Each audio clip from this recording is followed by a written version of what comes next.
Assalamu alaikum. Alaikum salam jemadari. Sasa nimekusikiliza kwa umakini na nadhani nianze kwa kusema kwamba unachotaka kutuambia kwamba Simba hamko wamoja. Bana, Simba tupo wamoja. So uoni kwamba hata tumeona marekebisho ya katiba ya Simba Sports Club ambayo Simba Sports Club ya katiba ya 2018 yametoka BMT, yameandikwa kwa afisa mtendaji mkuu, na kuna baadhi ya vitu vimezungumzwa humu. Sijui wewe kama mwenyekiti wa bodi umeiona hiyo? Niliona, tumejadili kwenye bodi na majadiliano ya bodi hiyo kulingana na hiyo ripoti ya BMT, lakini pia kuna ripoti ya mwanasheria mkuu wa serikali ndio ambayo ilihusisha taasisi zote.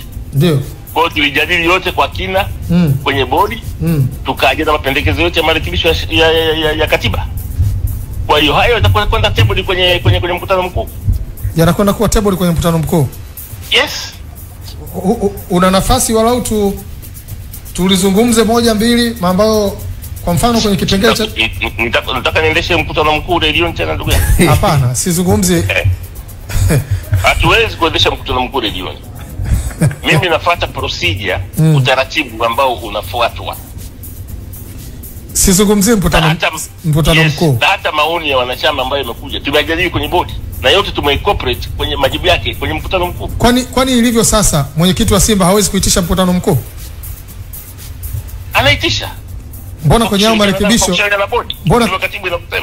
Mbona kwenye hao marekebisho inaonekana sasa kwamba mwenyekiti wa Simba awe na hayo mamlaka ya kuitisha mkutano mkuu? Tumekwenda kuna marekebisho yanakuja kulingana kwamba na hoja ambazo zimetoka BMT, hoja imetoka mwanasheria wa serikali, hoja zimetoka kwa wanachama. Tumekuja na kitu ambacho ni kizuri kwa ajili ya club. Ndio mapendekezo yetu tumekuja. Yatakwenda kusoma kwenye mkutano mkuu. Kwani kwa mujibu wa katiba ya Simba hakuna mtu mkurugenzi anayeshirika na wanachama? Nafasi hiyo ipo, lakini kwa hajaajiriwa. Mbona kama mapendekezo ndio yanataka aajiriwe huyo mtu kwa wakati kwenye katiba yapo? Yupo, hata kwenye structure ya Simba yupo, ila alikuwa hajaajiriwa. Muda mrefu umepita, lakini wewe mwenyekiti wa bodi, kwa nini na nyinyi bodi ndio mnaajiri CEO anaajiri hao watu? Kwa nini hamjiajiri mwenyekiti mkurugenzi wa wanachama kwa muda mrefu? Mimi na miezi miwili tu. Hiyo ni ofisi, ukichukua unachukua na unabeba kila kitu. Sasa hivi wewe ndio CEO, wewe unapaswa kuyajua ya nyuma pia. Yalikuwepo wakati ulikuwepo, tupendekeza kwa ajili, lakini ifanyike interview ile ikaonekana watu wale hawana sifa ambazo tunahitaji katika Simba ambayo ni ya kisasa. Okay. Kwa hiyo zoezi kabili rudi, tukasema litarudiwa upya kwa CEO kutengeneza hadithi za rejea za huyo mtu ambaye tunamtaka awe mkurugenzi wa wanachama katika era hii. Sio mkurugenzi wa wanachama wa miaka ya 70. Okay. Viongozi kutokuwa kwenye mamlaka ni shida sana, kwani mkiwa hapo mnalipwa? Hatulipwi, ndio ajabu hiyo. Sasa kitu kikubwa ni nini? Kwa sababu mimi nakumbuka wewe ulishawahi kuwa CEO, ulishawahi kuwa mjumbe wa bodi, ukaondoka ukarudi, lakini leo mmoja kati ya wajumbe ni Swedi Mkwabe. Wewe kwa mwenyekiti na kaondoka na amerudi. What is so special?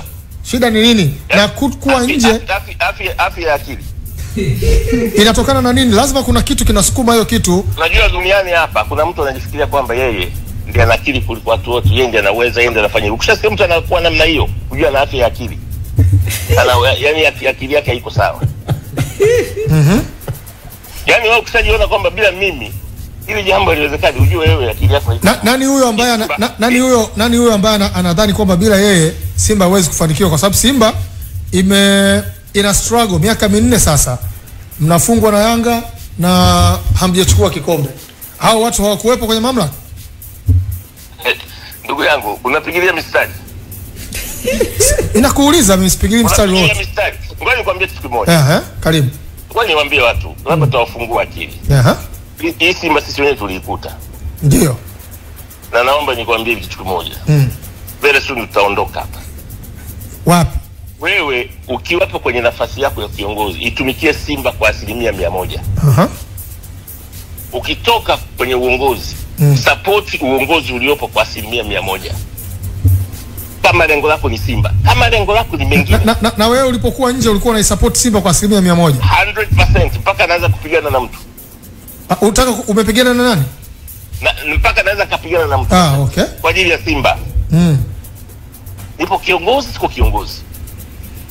Na mpaka wanaanza kwenye kamati na shiriki kupigana na mpaka wengine na safiri wote huko. Lakini nikikumbuka sawa sawa, viongozi walioondoka karibuni hapa na nyinyi mlioingia sasa, kwenye kazi fulani mmewahi kufanya kazi pamoja wote mkiwa kwenye mamlaka. Hizi tofauti zinazozungumzwa leo zilikuwepo? Au unashaka kwamba hao sio Simba? Yaani mimi kwanza hivi kitu kimeanza kuibuka juzi kuelekea mkutano mkuu. Ndio nimeanza kushangaa kwa sababu unajua mpaka wanachama wengine wanakuja tunapewa habari hapa. Mwenyekiti kuna hiki. Sasa hivi nashangaa. Hiki kitu kwa nini kama ni issue kwa nini tuongelee basi? Hiki ni nini hicho? Hiki ni nini? Kuna shida gani hapo? Sitaki kupreempt mkutano. Kwa sababu hiyo ajenda tuko kwenye mkutano. Sitaki kupreempt mkutano.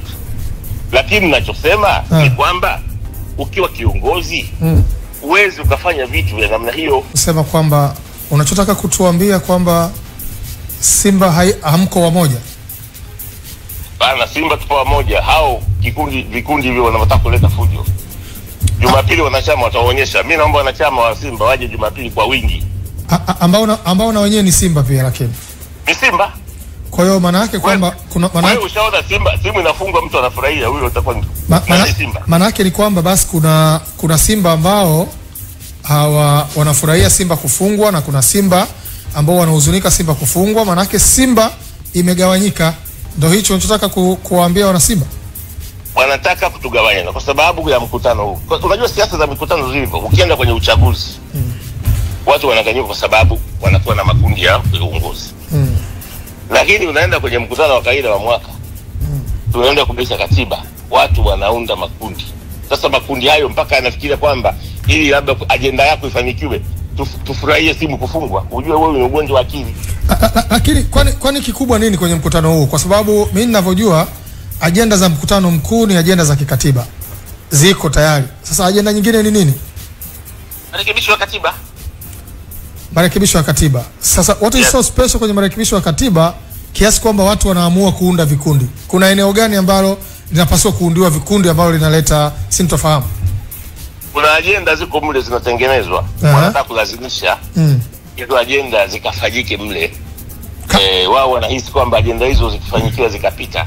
Kama zipi? Basi wao watakuwa wamepata nguvu. Zipi hizo? Tutaziona kwenye mkutano mkuu kwa sababu ile ajenda ni za mkutano mkuu, tutaziona kwenye mkutano mkuu.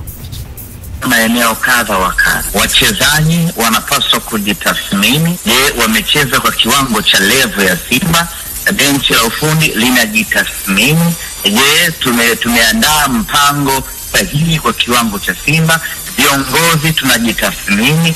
Je, hii mechi tuliandaa vya kutosha? Kwa kila mtu kwenye eneo lake anajifanyia tathmini ili ajiridhishe kwamba alifanya kazi yake ipasavyo, na baada hapo watapata majibu, na majibu yake sio ya kutolewa hadharani. Majibu yake ni utayaona tarehe 30 mwalimu atakapofanya mabadiliko aidha ya kikosi ama ya mfumo ama ya wachezaji, ama kama ataamua kubaki vile vile, maana yake yeye tayari amefanya tathmini na amesimamia kwamba hii mimi ndio njia yangu. Kwa hiyo tusubiri, tutapata majibu kamili baada ya tathmini ya kila idara.